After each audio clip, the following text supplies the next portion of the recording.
Hi everyone and welcome to the channel. If you work for a listed company, it is very likely that they offer some sort of share plan as part of their employee benefits. These can be very profitable investment vehicles, so it is worth understanding how they work. So far, there are 4 HMRC approved employee share schemes in the UK: SESOP, EMI, Save as you earn, and the SIP or ESP. Companies can run their own share schemes outside of these 4, but they won't come with the same tax perks. For the vast majority of people in the UK, the last 2 will apply. SESOP and EMI are restricted to certain employees only, particularly top executive management. For example, the value of EMI options can be as high as £250,000. The other 3 are nowhere near that amount. For SESOP and Save as you earn, the maximum is £30,000 over a 5-year period, whereas for a SIP it is £45,000. But it's rare to find companies that are that generous. In fact, legislation allows a degree of flexibility for companies to set their own rules under these schemes. That means that it's highly unlikely that any 2 employers that run, for example, a SESOP or a SIP will be on identical terms. However, the overarching structure will be the same. Now, I've personally subscribed to Save as you earn and SIP through Legal & General, which is what we're going to discuss in this video.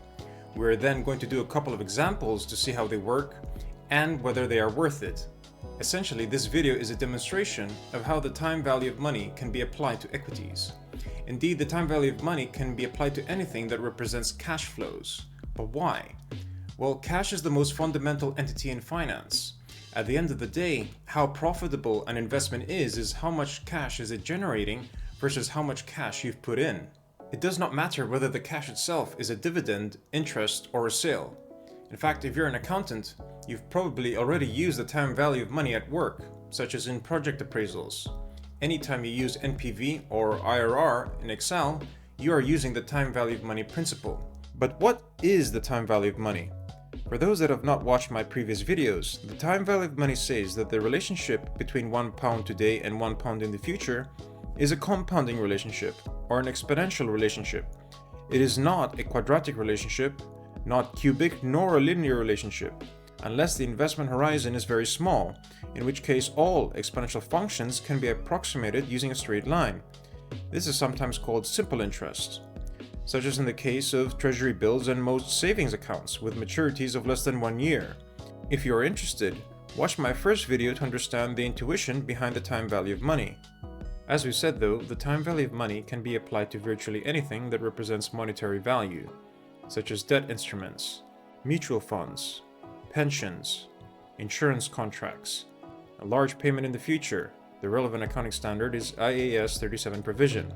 For example, environmental restoration costs. Because the payment is deferred for several years into the future, this represents an economic benefit to the company because it frees up capital. The company can use that money in the interim for whatever reason. So for example, a £1 million liability in 10 years, discounted at, let's say, the risk-free rate of 5%, is valued at £640,000 today, a significant difference compared to 1 million, and that difference reflects the time value of money. Project appraisals, and many more. Going back to corporate share schemes, why would an employee subscribe to them? Well, they offer tax advantages if you meet certain criteria. Essentially, it can be a very cost-efficient way of owning shares in the company that you work for. The benefit to the employer is that they incentivize employees to boost corporate growth and align the interests of the employer to that of the employee, because these share schemes are meant to be held for at least 3 years, preferably 5 or more. It is also more tax efficient for the employer to reward employees through share schemes rather than through a salary. Before we move ahead, I have to warn you that a SIP is quite a complex product. It is a heavily tax-structured investment vehicle. It's been around since the early 2000s, and if I had to make a guess, it was designed by HMRC, because you could see their fingerprints all over it. It is far too complicated for what it is, in my opinion.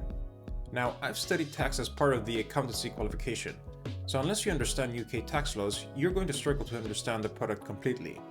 However, if we go through the theory and an example section by section, it will somewhat make sense to the lay person. So this is what the tax legislation allows for, but it does not imply that employers will offer the same terms like we said earlier.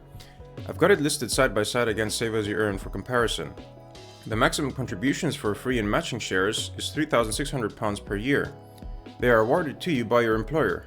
you cannot buy them. Legal & General does not offer free shares, but they do offer matching shares. More on this later. When you contribute into a SIP, what you're actually paying for is partnership shares. The most you can contribute is £150 per month or £1,800 per year, and that comes out of gross pay, which means that it simultaneously reduces your tax liability, similar to what happens when you contribute to your pension. For example, if you are a basic rate taxpayer and you buy £150 worth of partnership shares, you get to save 20% in tax and 8% in NICs. This hasn't been updated. So it effectively costs you £108, not £150. The benefit is even greater if you're a higher rate taxpayer, because now you get to save 40% in tax, and so it'll cost you £87. This is taken from the information pack on the company's website. As we said, L&G offers matching shares based on how much you contribute, and it is tiered. In the first £20, they will match 1 for 1. You can think of it as 2 shares for the price of 1, or a 50% discount. Between £20 and £125, they will match 1 for 2, or 3 shares for the price of 2, or a third discount. So for example, if the share price is £2.50 and you contribute £20 per month, that will buy you 8 partnership shares plus 8 matching shares from Legal & General. A £125 contribution will get you the same number of shares as before, and a further 42 partnership shares and 21 matching shares respectively. The complex bit is when the shares are removed, and it depends on the type of share and how long it has been held in the plan, not the length of the plan itself. This is what confused me at first, and I'm sure a lot of people as well. The terminology is important here. The value that gets taxed is based on when the shares are removed, not when they are sold. When you remove the shares, they will be transferred to a brokerage account with the plan administrators, at which point you can sell your shares as and when you decide to. The plan trustees will offer a dealing service, and you can even set limit orders. The simplest scenario is when the shares have been held for over 5 years from the award date. You don't pay any tax when you remove them from the plan. For example, shares bought in month 1 become tax-free in month 61, and it rolls over each month. You can keep buying shares until month 60, and that becomes tax-free in month 120. That is 10 years from now, which is unrealistic because in order to participate in employee share schemes, you have to be employed with the company. How many people you know are willing to stay with the same company for 10 years?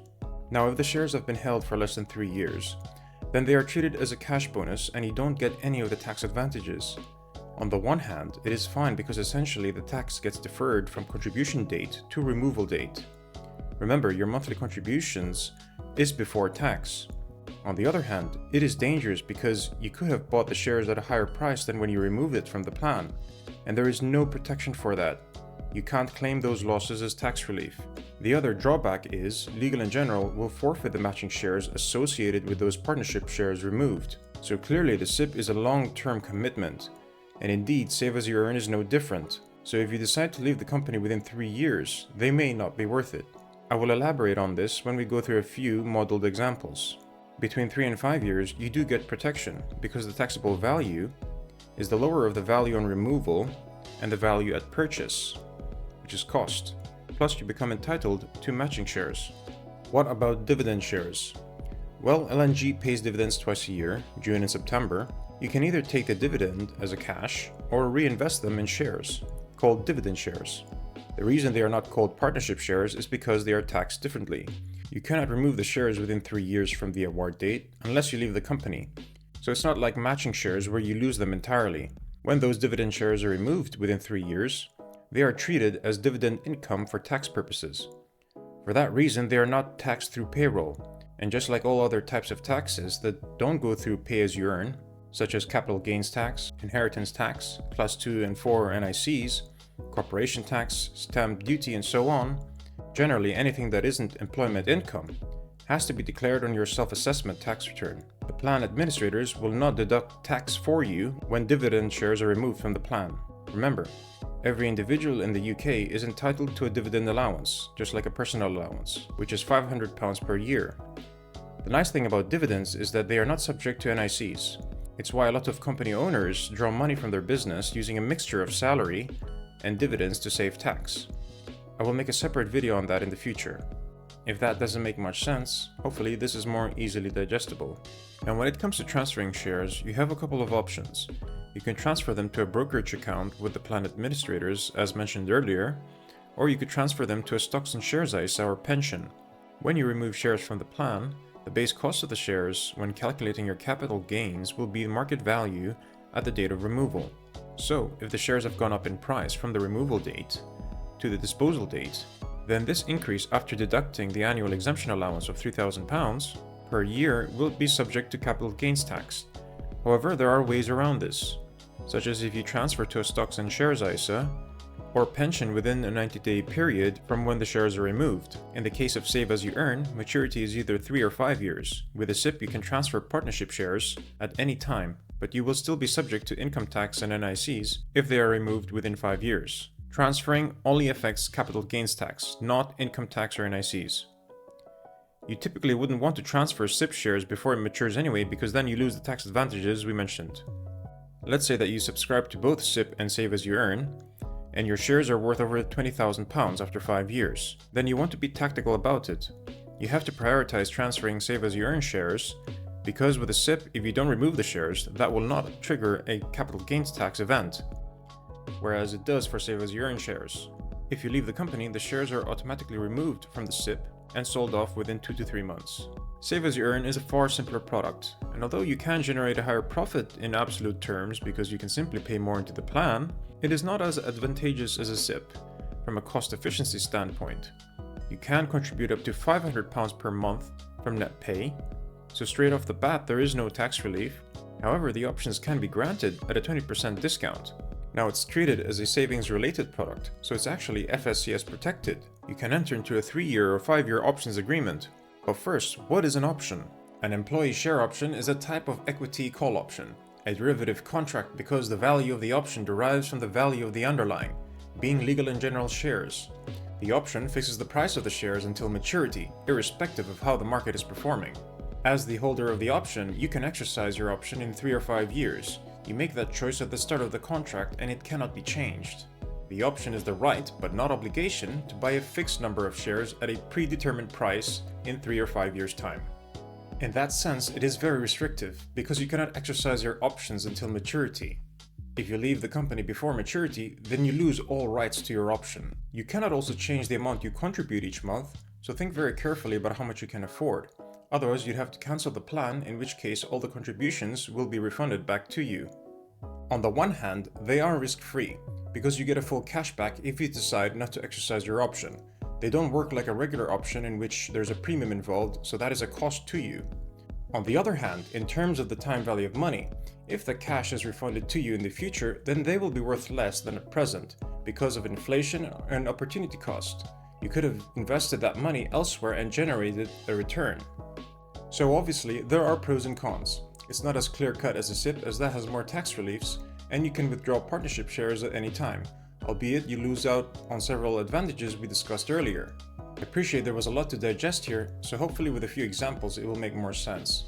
SIPs are definitely more complicated, so we'll start off with an example of Save As You Earn.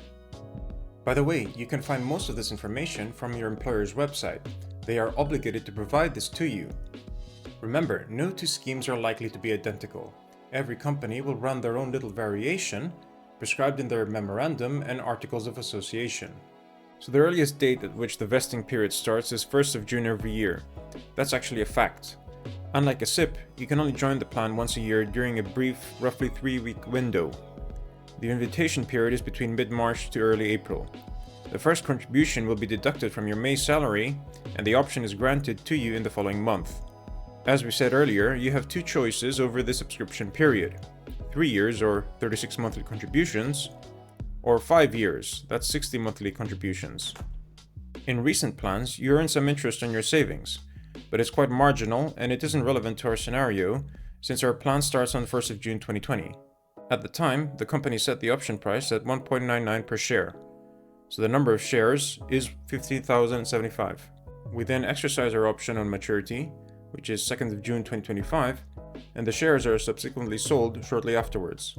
Our monthly contribution is £500, that's after tax, so our total savings over the 5-year period is £30,000. I've assumed the share price on that date to be the midpoint between the highest and lowest quote during the day, which is £2.512 per share. So the proceeds is equal to £37,868, which gives us an IRR of just over 9%, and a profit before tax of just under £8,000. As we said earlier, if you transfer the shares to an ISA or pension, you don't pay any capital gains tax.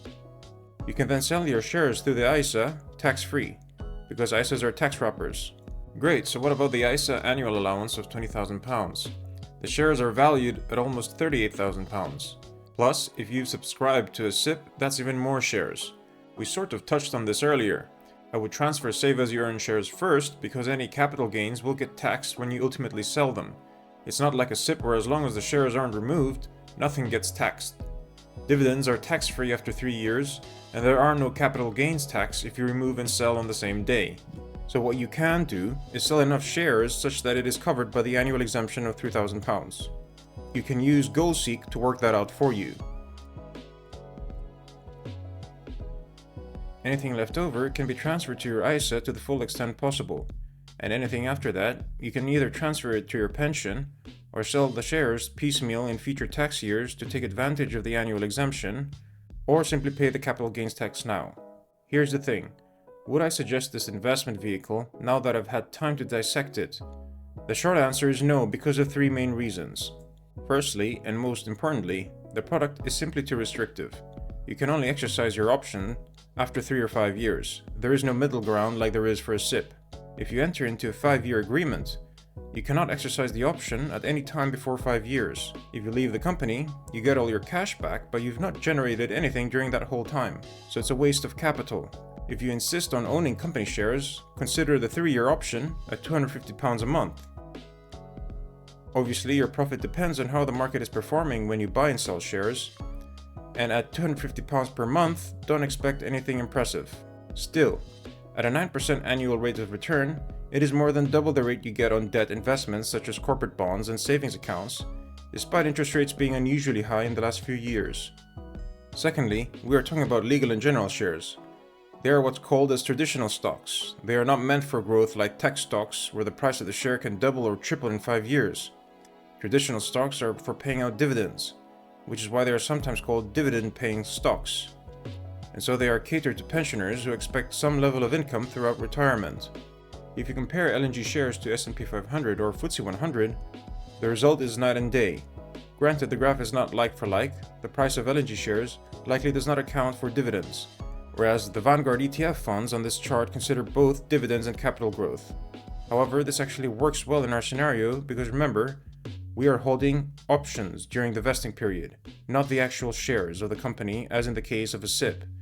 So you won't be entitled to any dividends, voting rights, bonus or rights issues, or any other entitlements associated with share ownership. Thirdly, portfolio concentration. You're putting too much dependency on one particular asset, so you are exposed to systematic risk, but also stewardship of management, how competent they are in reaching their strategic objectives. Plus you're competing with other insurance giants, the likes of Aviva, Phoenix Group, HSBC, etc. There are literally so many unsystematic risks that it's simply too risky for you as the investor. Taking account of everything we just said, and considering your investment horizon is 3 years or more, you are better off investing in the wider market instead of Save As You Earn. Which brings us to our next product, SIPs. As I said before, a SIP is quite complex, but it's not too bad once you take it step by step. Thankfully, this is all done for you by the plan administrators. So let's start with partnership shares. The contract starts at 1st of June 2020 as before, but you can actually open it at any time unlike Save As You Earn. However, this time, our maximum monthly contribution is £150 and that's out of gross pay. If you are a basic rate taxpayer, that'll cost you £108. All other assumptions are the same as Save As You Earn. So when you buy the shares, it's pretty simple. You take the gross contribution and divide that by the share price. For matching shares, remember, it's 1-to-1 in the first £20 and 1-to-2 between £20 and £125.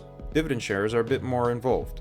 Firstly, when a company pays out a dividend, it is based on the number of shares you hold, which is why I've calculated the running total number of shares. Secondly, you need to know what the dividend per share is, which I've got over here on the right. Now in general, shares are traded all the time, so who is entitled to the dividend? Well, that's what the record date is for. So whoever owns the shares at that date, and by how many, will determine how much dividends you get. Since you can only buy whole shares, there will be some residual cash each month, Whatever is left over is carried over to the next month until the cash balance is large enough to buy one share and the process repeats. That's as far as the mechanics go on acquiring shares. Now on to the removal of shares from the plan.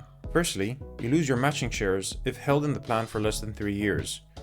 You will never lose partnership or dividend shares. The holding period shows how long matching shares have been held. Secondly, the taxable value is based on the share price on removal date and how long the shares have been held. If it's less than 3 years, then the value is as at the date of removal, which is 6th of June 2025, where the share price is worth £2.57. Of course, if the selling price is lower than the purchase price, the taxable value will be higher than the proceeds. You don't get market risk protection. To emphasize this, on the 1st of August 2022, the share price was £2.63, which is higher than the selling price of £2.57, hence why the taxable value of £146 is slightly lower than the gross contribution of £150. But because it only cost you £108 after tax, you still end up making a profit. If it's more than 3 years but less than 5, then the value is the lower of the date of removal and the date of purchase. You can see that here where the taxable value is lower than the sales proceeds, which is a good thing. We want our taxable value to be as low as possible. Remember, after 3 years you get market risk protection, and after 5 years it's tax-free. So you can see how much is untaxed in this column. Because 1st of June 2020 is more than 5 years from the 6th of June 2025, these shares are untaxed. The 3 columns here on the right simply breaks down the taxable value by share type. So these 3 cells should equal the taxable value in this cell over here. Remember when I said that if the plan is held for 10 years, none of the shares get taxed. So we can see that by changing the removal date and assuming the share price stays the same. So if I just hard code this cell and change the date to 6th of June 2030 for example, we can see that the entire proceeds amount does not get taxed. From the time value of money perspective, the IRR is lower, but that's if you sell all of the shares on this date. Remember, you can sell it piecemeal every month when the shares are over 5 years old. So the IRR will actually be higher than this. The cash flow column is the net cost to you as the taxpayer. It is used for IRR purposes, which calculates the annual return based on the time value of money principal. Hence why I've got the after-tax cash receipt at the bottom over here, which is just over 11k. Now onto the tax treatment. Obviously, tax is a complex area. This assumes that the pay period or taxable period is 1 year. In practice, the pay period is 1 month, so it is based on your earnings on the month. Depending on what your income is, like if you're close to the higher rate tax band, you will end up paying a combination of basic and higher rate tax rates. The 1 month pay period actually benefits you from an NIC perspective, because the upper earnings limit is taxed at 2% rather than the 8% for primary threshold. You will pay more in income tax though, but it should self-correct in the following months. You may notice in your payslip that when you are paid a bonus, you may pay more in tax than you should because HMRC assumes that your bonus will be applied every month, which could push you to a higher tax bracket. But in subsequent months, it will be adjusted down. The tax treatment is also different if you leave the company before removing shares from the plan, in which case you will be put on the emergency tax code 0T, which has its own little quirks. For simplicity, let's assume the taxable period is 1 year, and the tax bands do not overlap. So this tax computation is an estimate. Again, this is done on your behalf by the plan administrators, and will be put through payroll. However, remember dividends fall outside the jurisdiction of pay-as-you-earn, so you'll have to declare that income in your tax return and pay the tax to HMRC directly. In fact, when you look at your plan statement, the taxable value for dividend shares will be 0, because like I said, it's outside their remit. You'll have to liaise with HMRC directly. So the principle is that I've got my proceeds up here. The taxable value is the amount that gets taxed, not the proceeds itself. Our individual is a basic rate taxpayer, so income tax is at 20%, and partnership and matching shares are treated as non-savings income. Remember, all taxpayers are entitled to the annual dividend allowance of £500. The rest is taxed at the ordinary rate of 8.75%. The Class 1 primary NIC is 8%, and it only impacts general earnings, not dividends. When you deduct the proceeds from the tax liability, the after-tax cash receipt is just over 11k, and the after-tax profit of just under 5k as we said earlier. This tab over here is if you are a high-rate taxpayer, all else being equal. You pay more in taxes than before, but you also get more tax relief when you contribute into the scheme. So the annual rate of return ends up being approximately the same as before, and the profit after tax is about £1,000 lower. You can inspect the rates for high-rate taxpayers in your own time. If you were wondering what the 3-year SIP would look like, then it's actually quite decent. Of course, we are working in hindsight here with all these examples. We simply don't know how the market will perform in the future, but what we do know is that these schemes are meant for the long term. If your investment horizon is 3 years, then Save As You Earn is more profitable in absolute terms, but not as efficient. You can see this by the fact that the IRR is higher at 14% compared to 9% with Save As You Earn. Also, be mindful that £250 after tax is more than double than £108 if you're a basic rate taxpayer, so the impacts to your bank balance will definitely be more noticeable. To be honest, at 3 years, I would just go for a low-cost index fund or ETF.